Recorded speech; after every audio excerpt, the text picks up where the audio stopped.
Hello students, I am Bhagyashree Goswami from Hygiene Group of Institution Lucknow. Today we will discuss about the chloramphenicol. आज हम chloramphenicol antibiotic के बारे में discuss करेंगे। Chloramphenicol क्या होता है? Chloramphenicol is primarily bacteriostatic, though high concentration have been shown to exert sidal effect on some bacteria. जो क्लोरमफेनिकॉल होता है वो बैक्टीरियोस्टैटिक होता है। अगर हम उसको हायर कंसंट्रेशन में देते हैं तो वो साइडल इफेक्ट शो करेगा, मतलब ग्रोथ को इनहिबिट करता है क्लोरमफेनिकॉल।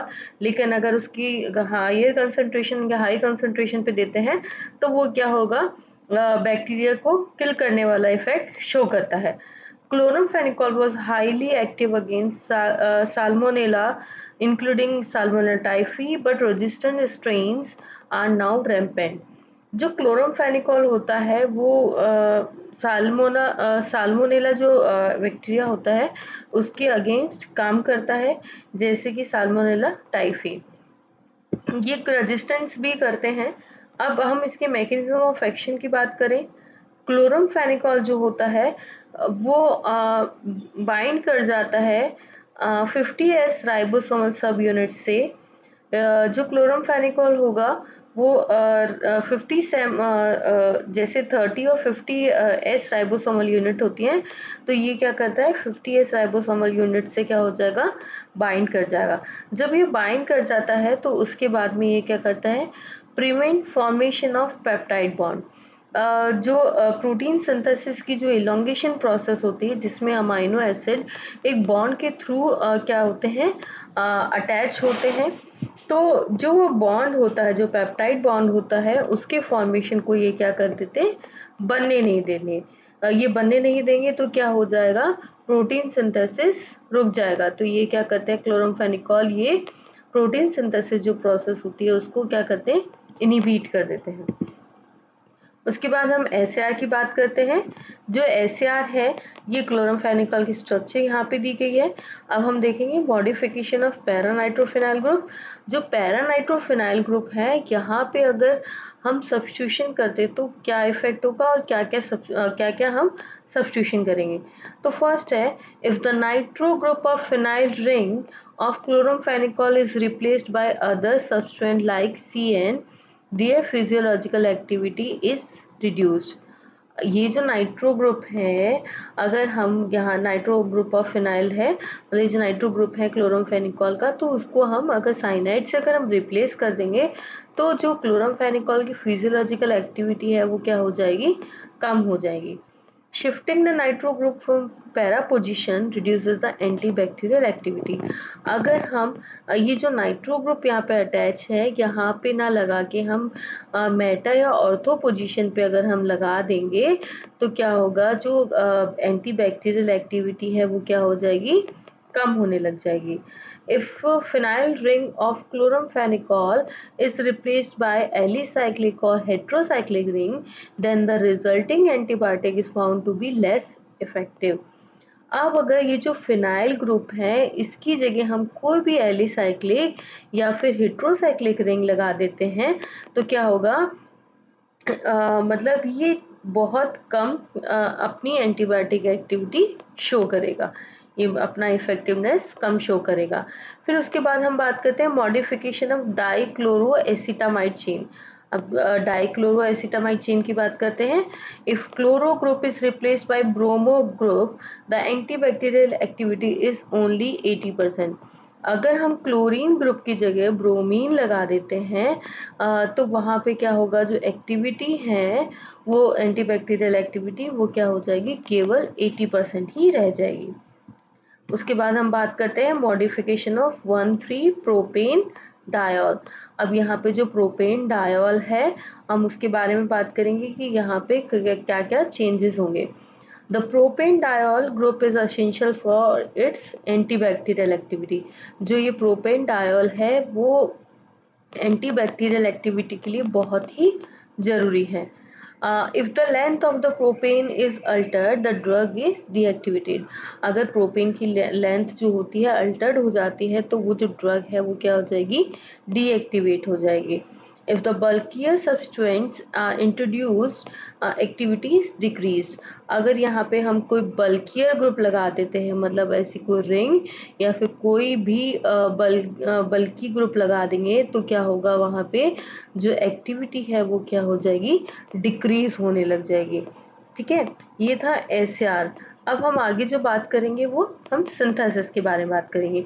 इसकी जो सिंथेसिस है थोड़ी सी लेंथी होगी, लेकिन इजी प्रोसेस है। उसके पहले हम जो स्टार्टिंग मटेरियल जो लेंगे, हम उसका लेंगे para nitro acetophenone. Para position पे नाइट्रो ग्रुप है, यहाँ पे एसिटोफिनोन है COCH3। उसके बारे में उसके बाद हम देखते हैं, अगर हम इसकी रिएक्शन हम क्या कराएंगे, Br2 से कराएंगे, मतलब हम ब्रोमिनेशन कराएंगे। तो अगर हम ब्रोमीन से अगर इसकी रिएक्शन कराते हैं तो क्या होगा, हेलोजिनेशन रिएक्शन हो गई। हेलोजिनेशन कराते हैं तो वहाँ पे अगर हेलोजिनेशन में हम देखते हैं क्लोरीन या आयोडीन किसी भी हेलोजन से अगर हम रिएक्शन कराते हैं तो एक हाइड्रोजन क्या होगा, वो रिमूव हो जाएगा और वहाँ पे एक जो ब्रोमीन होगा वहाँ पे ऐड हो जाएगा। तो ये जो CH3 लगा है, यहाँ से एक H और यहाँ का एक Br क्या हो जाएगा, रिमूव हो जाएगा और यहाँ पे Br ऐड हो जाएगा। उसके बाद जो हमें प्रोडक्ट मिलेगा वो मिलेगा पैरा नाइट्रोफिनाइल असाइल ब्रोमाइड। ठीक है, अब पैरा नाइट्रोब्रोमाइल असाइल अगर उसकी रिएक्शन अगर हम हेक्सामाइन के साथ कराएंगे, हेक्सामाइन मतलब CH2 का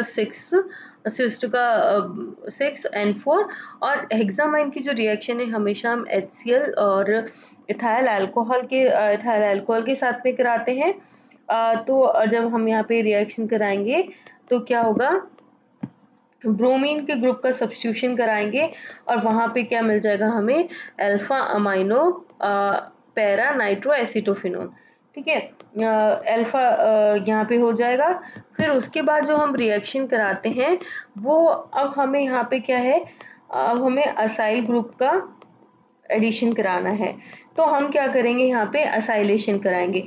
हमेशा जो असाइलेशन कराते हैं वो हम एसिडिक एनहाइड्राइड से कराएंगे। ठीक है, एसिडिक जो एनहाइड्राइड से अगर हम असाइलेशन कराते हैं तो क्या होगा, तो यहाँ पे हमें पैरा नाइट्रो एसिटोअमाइड एसिटोफिनोन मिल जाएगा। ठीक है, यहाँ पे हमने देखा कि NH2 है, वहाँ पे H मतलब H की जगह क्या होगा, COCH3 ग्रुप अटैच हो जाएगा और CH3COOH जो होगा वो रिमूव हो जाएगा। उसके बाद हम पैरा नाइट्रो एसिटोअमाइडो एसिटोफिनोन की रिएक्शन हम किससे कराएंगे, फॉर्मेल्डिहाइड से कराएंगे। ठीक है, फॉर्मेल्डिहाइड के साथ में कराएंगे और सोडियम कार्बोनेट के साथ में अगर रिएक्शन हम कराते हैं तो हमें जो प्रोडक्ट मिलेगा वो ये वाला इंटरमीडिएट मिलेगा। तो हमने देखा कि यहाँ पे क्या होगा, पैरा नाइट्रो एसिटोअमाइडोफिनाइन मिलेगा, तो हमें क्या करना है, यहाँ पे अल्कोहल का एडिशन कराना है। अल्कोहल का एडिशन कराने के लिए हम यहाँ पे किसकी रिएक्शन करा रहे हैं, फॉर्मेल्डिहाइड की रिएक्शन करा रहे हैं in the presence of sodium carbonate. ठीक है, हमने यहाँ पे इसकी रिएक्शन कराई।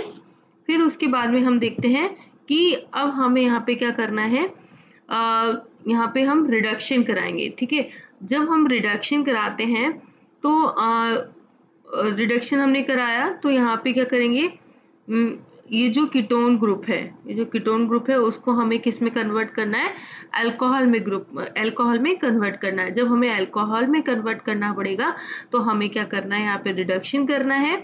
और यहाँ पे क्या है कि यहाँ पे हमने देखा कि अल्कोहल है, तो अल्कोहल होने की वजह से हम यहाँ पे एल्यूमिनियम आइसोप्रोपाइल अल्कोहल के साथ इसकी रिएक्शन कराएंगे। यहाँ पे आइसोप्रोपाइल की, यहाँ पे एल्यूमिनियम आइसोप्रोपाइल अल्कोहल है। जब एल्यूमिनियम आइसोप्रोपाइल की जब हम रिएक्शन कराते हैं तो क्या होगा, हमें DL आइसोमर दोनों हमें मिल जाएंगे, मतलब हमें दोनों आइसोमर मिल गए। तो अब हमें दोनों जब आइसोमर मिल गए हैं तो हमें क्या करना है, क्लोरमफेनिकॉल का बेस स्ट्रक्चर ऑब्टेन करना होगा। ठीक है, अगर हमें इसका बेस स्ट्रक्चर ऑब्टेन करना है तो हमें सिंपली इसका क्या करना है, हाइड्रोलिसिस करना होगा। ठीक है, हाइड्रोलिसिस करेंगे,